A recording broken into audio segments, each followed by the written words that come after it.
Hey everybody, welcome back to the Dungeon Dive. Daniel here. Alright, I am here today with D6. Dungeons, Dudes, Dames, Danger, Dice, and Dragons. If you remember, this was a game that was on my most anticipated games coming out 2 years ago. And I did have some hesitations about it. I was wondering how much it really had to offer in the solo department. I felt like, from what I could tell, that maybe the solo version was lacking compared to the full competitive version, and unfortunately, I think that's true. This game really needs to be played in the competitive version, because that's where its mojo is. That's where this game will shine for a certain group of people. People looking for a really light dice chucking, I would say this is a beer and pretzels game, not in a derogatory way at all. I like those kinds of games given the right circumstances. But to me, am I going to be keeping this game? Is this a game that I'm going to keep in my collection? The answer to that is probably not. And a lot of that has to do with some pretty major issues I have with the rule book. I'm not finding enough really gripping things about the gameplay that is going to make me want to play this solo. The chances of me getting to the table as a competitive game right now in the state of the world are zero. And in the future, maybe, but the truth of the matter is this game takes up a lot of shelf space. I mean, here is the deluxe box version. It takes up enough space for maybe 3 games, and right now the space I have in my hobby room for games is zero. Like, I have 0 extra space. I have 1 space up there by Champions of Horror, and that's where this was resting. So I have to be super, super picky about what I keep and what goes into the sell pile. And right now I have a huge, huge stack of games in the sell pile. So D6 it's an interesting game. There's some good and unfortunately a lot of bad. I don't think the theme, the meta theme works at all. So they pitch this game as you are playing as players playing a role-playing game. But that is not evident at all really anywhere except for, some of the graphics on the wonderfully produced components. I mean, this game is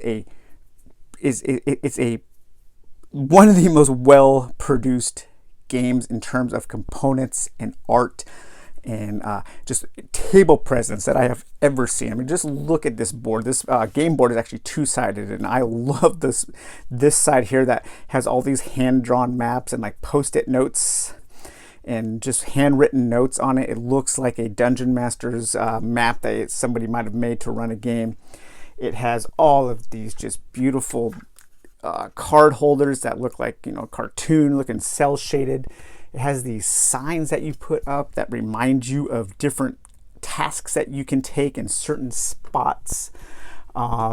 This is called the Fountain of You, and it's like a fountain where you keep your stat tokens for when you level up, and they're nice and wood with painted numbers. It comes with a tray to keep your metal coins and your plastic health and advantage markers. It comes with this great dice, or this great bag that you draw these monsters and these really nice wooden chips with good art and color. The player boards they have an inlay where you lay your character. You have these cubes to keep track of your actions. You put your stats in there. You have these skill markers where you can select which skills you want to use. You've got space for your health. You have your gather board where you're going to be gathering different potions and hides of the monsters you've killed, and you can move these potions to show which magical elixir you have filled in each of your bottles, and as you use them, you move them back to the empty state. When you're playing the solo mode, the whole goal of the solo mode is to kill 15 different monsters, and as you kill them, you lay them in this like trophy case here. It's got your hide collection board that you use when you're playing solo that has this dial where you keep track of your turns, and you can get different powers to use. You have a companion in the solo mode, and you keep him in his little companion cube there. Just, yeah. The production of this game is off the charts. There's no denying that it has table presence to spare. Kudos to Certifiable Studios for making such an absolutely gorgeous looking and feeling game. The components feel great. The character standees are excellent. I am bummed that I am going to be selling this game because I would love to just keep these standees and use them for other games because they are awesome. I love the art. I love the look. Unfortunately, when it comes to the game, I'm just not that into it. And a lot of that comes down to how simple in scope the solo and co-op modes are. And unfortunately, a lot of that also has to do with the rule book, which is it's an interesting rule book.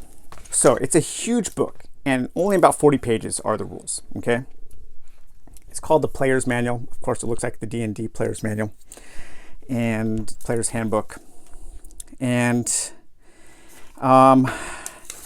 it's broken up into a number of sections. The first section is the most exciting section. It's the thing that I think makes this game, that if I were going to keep this game, the first section, the GM events section, is the reason why I would keep it. As you are playing, there's going to be certain points after a certain number of turns where the GM is going to interject a little narrative into the game. And the main GM event is our D100 random events table that is just chock full of great art, good writing, and cool little things that will impact the game. For instance, if you roll a 21, you would have the ogre-bearing townsfolk. When the village is attacked by a vengeful ogre, the townspeople quickly band together to defeat it. A young, brave girl, eager to help, escapes the clutches of her mother and is trapped beneath the slain ogre as it falls. You and several others scramble to lift the massive creature before it. You roll for your strength, so you do a strength check. Success. The child, though bruised and shaken, is saved. Her mother, sobbing with relief, thanks you repeatedly and presses a gold coin into your palm. Gain 1 gold coin. If you fail, you've misjudged the severity of the girl's plight. As your sweaty fingers lose their grip in the beast's greasy fur, the last thing you hear is the last thing she feels, her bones snapping like dry kindling beneath the weight of several tons of ogre blubber. So, really well written, and cool things can happen. You can make choices. It's got some cool art. So it's almost like having a deck of like 100, random event cards, which would be a great number of random events to have in any game. You have little cards printed on the pages that will give you special enemies that you can fight. And like I said, the look, the humor, I love it. I love the look. I love the humor. And I like all of this flavor text. It's so cool. And then additionally, you also get, in addition to those 100 like large detailed encounters, you also get a list, another D10 list of events, and you get another D8 list of events and a D12 list of events. So you're almost getting like almost 150 random events to spice up the game. And this is really where I think the heart of the game lies. Unfortunately, it doesn't crop up that often. And there are some problems with the list in terms of the solo player game, where some of the rewards you get, one of the main decks that you use in the competitive game, and it's the deck with the most creativity, I think, in the game, is this Heroic Quest deck, Well, these aren't used in the solo game. And sometimes in these GM events, it tells you to draw one of these as a reward. And when you don't get to play with one of the biggest aspects of the game, I really feel like that's a real bummer as far as I'm concerned, when I'm going to be focusing, mainly on playing this as a solo gamer. But some of these heroic quest cards are really cool. They have like these little kind of Mad Libs where these are basically all take that cards. Some help you, some hurt your opponent. So that's why you can't use them. I get it. I get why you can't use them in the solo game, because it wouldn't make a lot of sense. And that's why I think this game really does need to be played competitively, so you can use this huge deck of take that cards and really get into the spirit of the kind of the punchy nature of this game. Some people are comparing this to like a Super Munchkin. I don't get that, because the game actually ends. But you do get a little bit of that sense because of the humor and the way that those take that cards work. So after we get past this random event section, which is awesome, like super great job on this section, guys, you did a fantastic job. I love the writing. I love the variety. You get a section where you can make your own, which is kind of cool. You also have these, they're called GM counters. And throughout the random events, you will come across different situations where it will have you put these out on the map to represent different things, like different kinds of boss monsters, maybe your own boss monsters, or certain kind of characters and NPCs, mimics, and places, certain places. So then you could also use this to make your own rules for all of these tokens.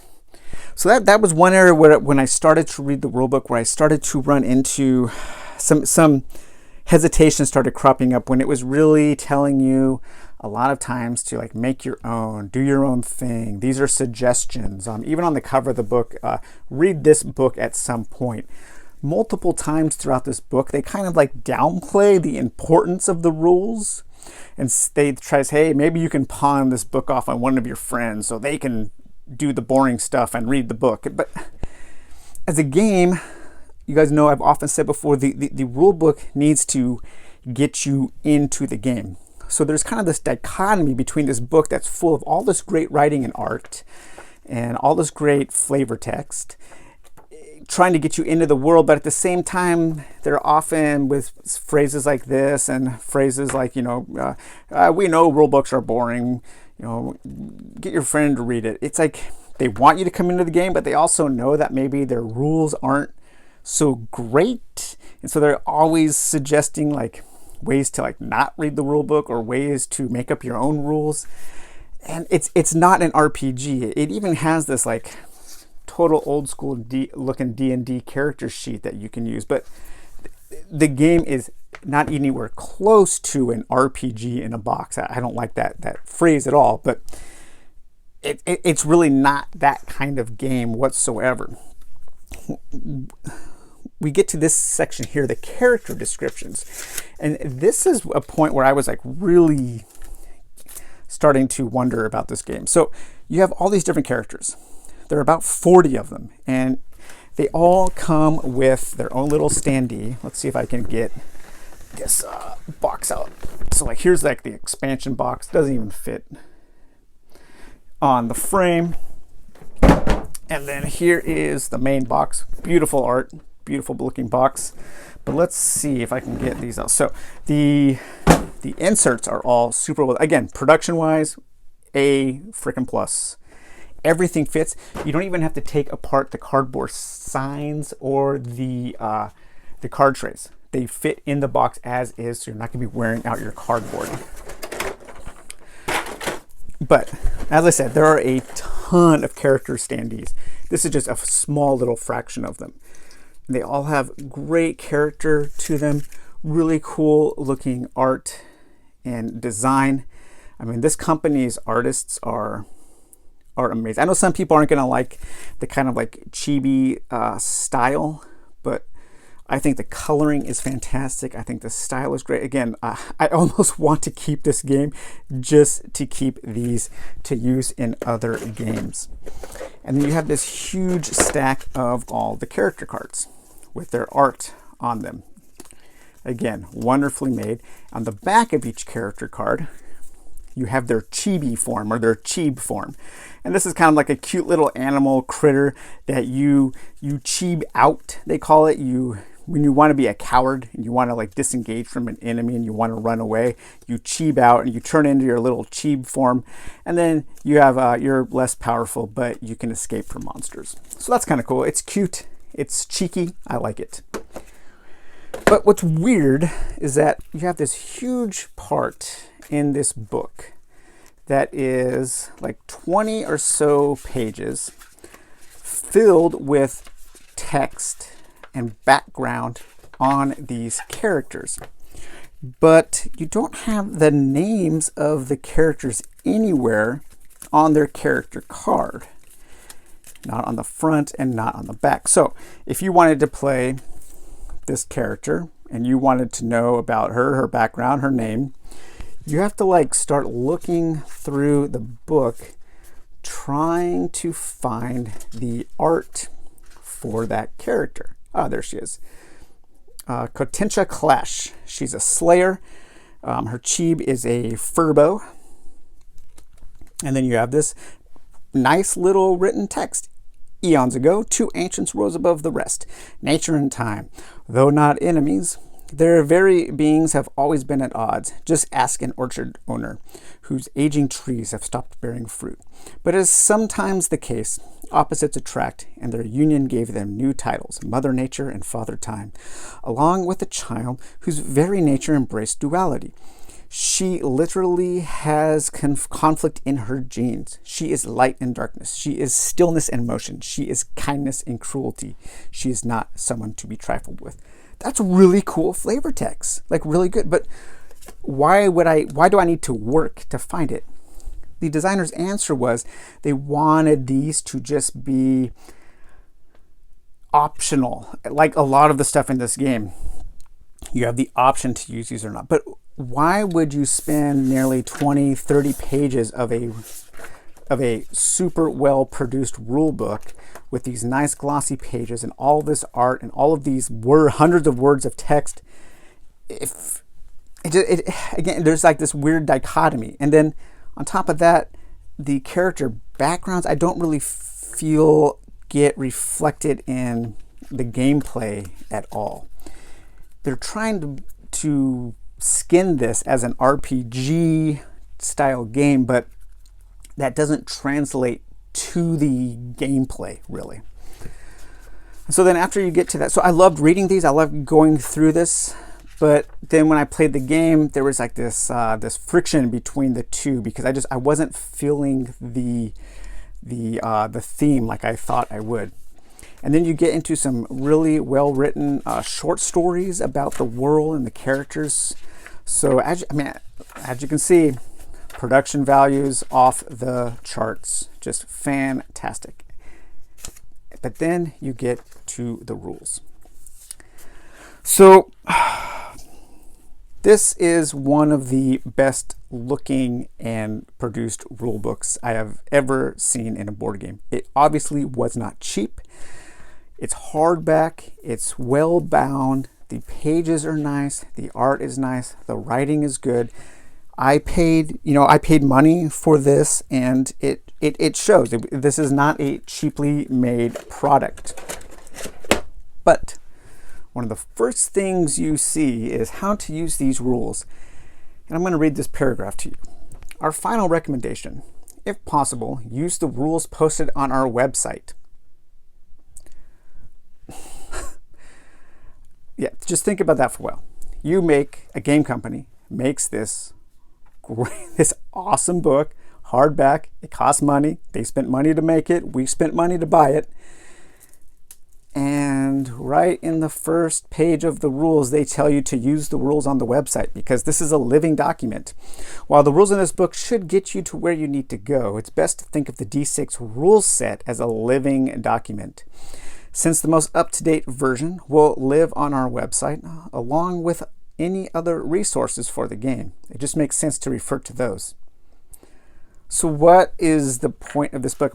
Once the rules have lived long enough to change to where these are no longer relevant, I'm just supposed to put this in the box? I mean, I can use the GM events, but what happens when people start finding errors in these? Just really weird. Again, there's this dichotomy in the way the game is produced and the way the game is actually presented. I had a bunch of questions about the rules, and I asked for specific pages of where my answers would be, and their answer on Facebook was to watch a new video that they just updated. I had some questions about the rules, so I went and watched a video from a few months ago, a co-op playthrough played by the designers of the game. They had some of the same questions I had. One of the guys said, "Hand me the rule book," and he flipped through it and couldn't find the answer. The other guy grabbed the rule book, he flipped through it, he couldn't find the answer. So they had to call off camera to the guy who wrote the rules to ask what the answer was. The designers of the game couldn't even find the answers to their questions in their own rulebook. That's not a good sign. And it's not like the rules are hard. It's not a hard game, but just the way they're written, like I was saying, it's almost like they don't want you to know the rules of the game. It's like, these rules, what do they say? Yeah, so greetings, gamers. You're about to embark on an exciting journey full of strategy, creativity, and a whole lot of monster murder. But first, you need to do something slightly less exciting. You need to learn the rules, or at least con a friend into learning them so they can teach you the game. We're here to offer you a few tips for making the most of the experience. Reading the rules shouldn't be a boring thing. I like reading rules. I like learning rules. I like diving into these books because they're part of the money I spent, the time I spend with the game begins from the moment I get that game in my hands. And so, as you can see, again, there's this weird dichotomy in this game where it's presented wonderfully, but at the same time, it's almost like, maybe don't use this. And then you get to these parts about the rulebook where it says things should be self-explanatory, so we're not going to go into too much detail. Things should be explained on the card or on the signs. There are things that you can do on the signs, but it doesn't tell you too much in detail about what those things are, when you can use them, how to use them in the rule book. You can get a little more detail about those on the cards here.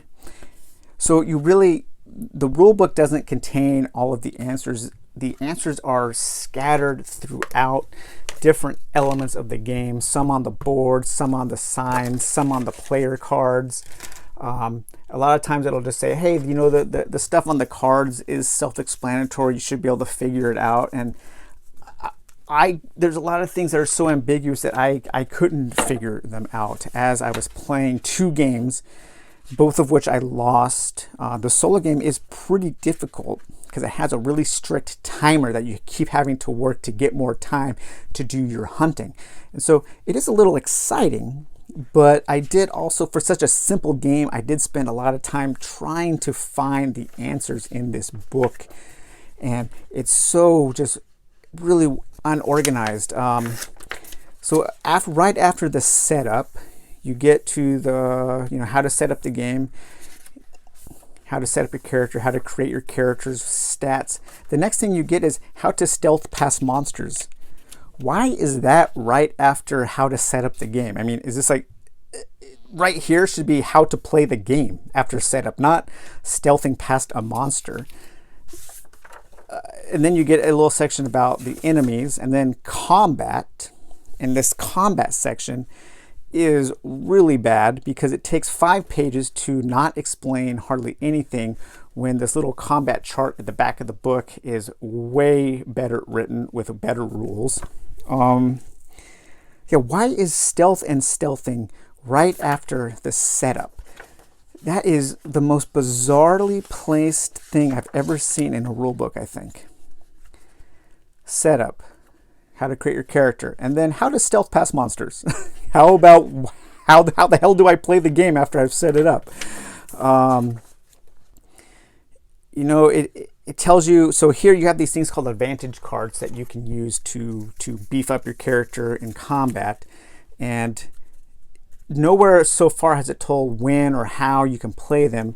But then right here, tucked away in number 4, it says, after the rolls, enemy buffs, and environmental advantages have been accounted for, tally up both the enemy combat total and your own. If the enemy's total is higher than yours, you lose 1 HP. This is assuming you're not buying or using advantage cards or using consumables. But nowhere in this whole combat flow does it tell you when you can use consumables or when you can use advantage cards. So really weird. So assuming you've used them already, assuming you're using them now, how many can you use? Are items equipped? No, it comes to find out. You find out later somewhere else in the book that no, they're not equipped. Everything is just a one-use item, which is fine. That's fine. I don't mind one-use items. Actually, I kind of like them sometimes because it forces you to use things. But then you find out about disengaging from enemies. And then finally, after you've learned how to sneak past enemies and how to fight enemies, you get to the point in the rulebook where it tells you how to begin your turn, how to play the game, how to spawn enemies, what actions you can take, things that aren't actions that you can do. That part is okay. It's pretty clear on what you can do on a turn. I have no issues with that. Tells you about the GM events, about the different maps that you can use. You get to this page about the village, and there are some terms about making stat rolls that aren't very clear. There's a lot of timing issues that they kind of just suggest you do things, but a game like this, I feel it needs structure. It doesn't need to be like super crunchy, but there needs to be structure. And okay, you do this, you do this, you do this. If there's not a structure, then everybody's just kind of doing things whenever. It becomes more of an activity and not a game. So maybe in that sense, that's the thing they were going for in an RPG, was just allowing you to kind of like play it as you will, to bend the rules. But again, it's not an RPG. This is a board game, and it doesn't feel like an RPG while you are playing it. So yeah, and then like, are cards discarded when you use them? Nowhere does this game use the term discard. I couldn't find anywhere where it uses the word discard for cards that you have used. Do you make a discard stack? Do you shuffle those back into the deck when you're done? That's one thing this game completely does not use, are like normal game terms like equip, consume, use, discard. It just feels like the rules are written in a very conversational tone. It was almost like they didn't want to scare people off from using gaming terms or something. I'm not sure. So that is my issues, or some of my issues with the rules, and just this weird kind of how just so many things are at odds with each other in this game. All of that saying, I don't think the solo game has, it didn't do much for me. Some people I think are going to like it. And again, you cannot deny the fact that this is a well-produced game with amazing table presence. So for some people, I think the look and just the overall production of this game is going to be enough for them to love. Already on BGG, there are comments, there are threads saying that this is an expertly designed and made game. I don't see it, but again, it could just be that this game is not for me. I was maybe expecting something different. I was a little bit hesitant. I was a little bit afraid that maybe this game just wouldn't quite have what I would be looking for in a game with this kind of with theme of an RPG. I was hoping there would be more of that feeling of where you are playing as a person playing a character, kind of like that. What is that little iOS game or that computer Knights of Pen and Paper or something like that, I think. But yeah, so I think for a lot of people, this is going to be a game that they like. I think this is a good family weight game. If you can learn the rules ambiguities, because I could also see, it making some kids mad because, especially younger kids, because maybe they don't, they want to do something but they can't. But where does it say, read the rules, and you can't find it in the rule book. So yeah, I'm bummed that this game didn't wow me, because as I was setting it up, as I was unboxing it, I was super excited by the way it looked, by the way that things feel, by the tactile nature of everything. I mean, having little signposts with some of the rules is such a good idea. I wish these were more detailed so like this right here.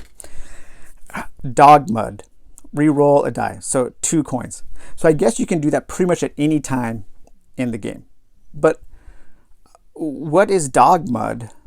I was trying to, so is it a dog, you're telling a dog to roll over so you can roll over? Was that like the pun? Holy water, D12 against undead. There's no holy water token or card, so I'm not sure if you pay $2, what do you get to represent that that holy water? I don't know. Do you just use it? Do you write it down? I'm not sure. But the idea of these signs having information on them thematically is awesome, and it looks great on the table. So hey, more game designers who are making fantasy adventure games, make some signs for your table. That's awesome. The Standees. You guys know I love Standees. They definitely couldn't have made this game with like 80 awesome looking miniatures like this. It would have been so expensive, and I would have much rather have these painted Standees than the minis. So yeah, if I had more room, I would keep this game to use the Standees in other games, to maybe frame the map and put it on a wall, to maybe use some of the other components in other games, but I'm not sure if I would play the game, even with all of those really well written GM interjections and stories and stuff. So yeah, so I know that this is a weird review. It's a little negative, but there are some people I think who might really like this game. I think in the competitive game, getting together with a group of friends, to drink some beer and have a good time and shit talk each other, it could be really great. But I don't see myself keeping it, even with everything that looks so cool. I wish I liked the game more, and I think some people will like it. But you're just gonna have to take, if you're looking for advice on to buy this game or not, I don't know. I really don't know. Take everything I said into consideration and really just make your own decision about it, because it's a tough one. It's not a bad game. It's a rough game in the ambiguous rules. I wish the rules were tighter. I wish the game company had more faith in their rules, into getting people into them, and I wish they were better written in this book, because I would like to keep this book as the rule book. But once again, the book suggests that you use the online rules. So yeah, I'm pretty sure I'm going to be selling this. It's not for me, but it might be the perfect game for some group. And I hope it is the perfect game for some group, and I hope people play it and really like it, because definitely a lot of heart went into making this game. So all right guys, well that's it. Take it easy, and we'll talk to you later. Bye-bye.